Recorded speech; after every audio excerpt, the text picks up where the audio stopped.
Hello, this is Will Shook and Michael O.T. Overton with 5S Technologies.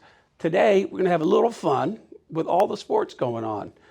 We've got FIFA, we've got basketball season in its early days, and there's always great analogies one can draw from sports to just about anything else. But today, it's going to be about security because there's a few things that you need to think about. Today's topic is you versus the rest of the world. And when it comes to security, that's the case. It's just like FIFA. If you're going to win, it's you versus the world. And that's simply, you have no idea where your hackers are going to be coming from. So what we want to do is put that in perspective as we turn it over to Michael, Mr. OT, to put this entire analogy into play. There's a traditional way that people are doing technology today. There's some things that are changing that you need to be aware of. OT? Thanks, Will. We really are in an arms race in security at the end of the day. And it's something that's not going away. It's getting more pervasive, that they're getting faster and faster, and we have to increase our defenses. But let's go back and let's look at where we've been focused, right? So we've spent a ton of time and money securing the perimeters, securing our networks. Ransomware has really elevated what we're doing. Big investment in firewalls. Absolutely. Yeah, right. And why? Those were the big gaping holes at the time. And then when we get to ransomware, it's how do we recover so we don't have to pay those ransoms, and then it's the next thing. And those layers are important. It's not important, but in today's world, where's the threat? Right. The threat starts with the human. Look back at the studies that have been going on. 91% of the attacks are starting with phishing attacks. Where's that focus? That focus is at the end user, at the human. And it's kind of like they're the point guard. But, the human, the endpoint, the end user, they're the point guard. They're the ones that have the ball. And so we approach that by trying to educate them. We try to give them practice, right? Just like in a basketball team. We're gonna practice. Well, our practice in security is awareness training, right? Give them some scenarios, do some phishing training, and hopefully we are preparing them to be that point guard for the organization. But keeping on this analogy, as we get towards the end of the game, people get tired, right? And they can't rely on just their talent anymore.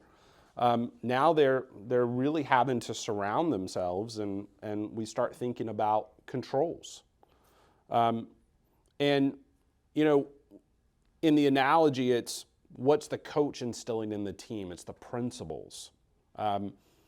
In our security world, it's policies. It's the technical guardrails that we put up, which leads us to a nebulous term of zero trust. What's zero trust? There's a lot of things that we can call zero trust. And as we go through these series, we'll get to what we talk about from a zero trust perspective. But that's the controls, whether those are policies or they're technical controls. We think that there's, again, focused at the end user is helping them be successful for our organization. But at the end of the day, when all else fails, we still have to rely on the rest of the team, right? They have to back up the point guard. So there's many other security layers that are needed for the endpoint. It's not just one thing. And we'll talk more about that. And yes, we still need to focus in on the overarching layers of perimeter and access control and things of that nature. But we believe that if we focus on the end user, we're going to get a long ways. Because at the end of the day, that's where the infiltration's occurring. So you've built out the analogy well.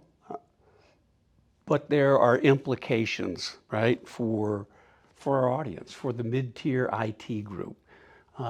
What does this mean to them? What are the implications? The threats are changing. The target is evolving. How do they know where they lay out with this and what they need to do? Yeah, and this kind of gets back to, we've spent a lot of money preparing those layers to be our defense. So we've worked on multi-factor authentication, we've worked on the firewalls and the DNS, but the threat landscape is just ever expanding, like you talked about at the beginning. And so let's think about what we traditionally do from how we check how we're doing. Right. Well, we do pen test, right? But how are you doing pen test?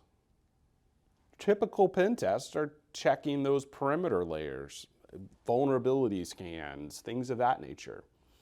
How do you know how you're doing against the rest of the world, though?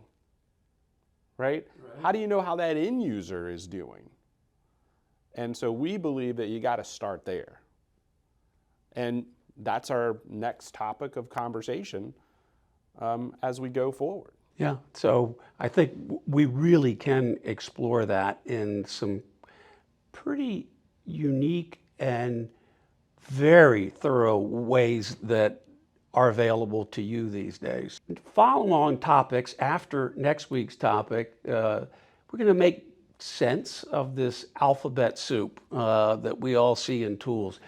EPP, EDR, MDR, XDR, is it all just marketing? Is there a difference?